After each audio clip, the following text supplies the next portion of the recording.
আজকে আমরা যাব খুলনার হাদিস পার্কে এবং সেটা আবার রাত্রে। So let's go.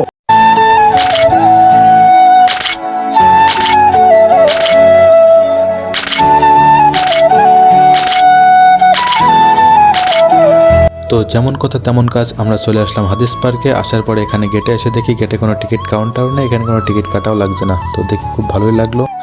ভিতরে ঢোকার সাথে সাথে আমাদের সামনে বাঁধলো শহীদ মিনার। শহীদ মিনারটা দেখতে রাত্রের বেলা আরো অনেক বেশি সুন্দর লাগছে। আর এটাই হলো পুরো পার্কের দৃশ্য। তারপর আমরা দেখতে পাই শহীদ মিনারের পাশ দিয়ে একটি রাস্তা চলে গেছে। তো চলুন সেই রাস্তাতে যাওয়া যাক।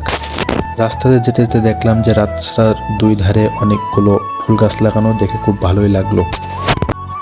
এই হলো সেই ফুল গাছগুলো।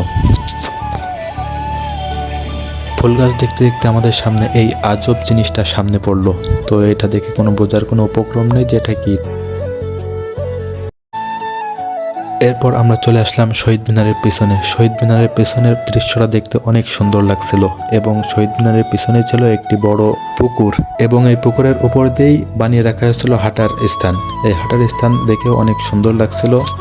তো হাঁটাহাঁটির পরে আমরা সামনের দিকে এগিয়ে গেলাম। এগিয়ে যাওয়ার পরে দেখলাম একটা অদ্ভুত জিনিস। এই জিনিসটা কি আমিও জানি না। পার্কের ভিতরে তেমন ঘোরাঘুরি বা দেখার কোনো জিনিস নাই, জাস্ট যতটুকু দেখলেন ততটুকুই। এটা জাস্ট হাঁটাহাঁটি করার জন্য একটি সুন্দর জায়গা। তো বিদায় নিচ্ছে আজকের ভিডিও এই পর্যন্ত।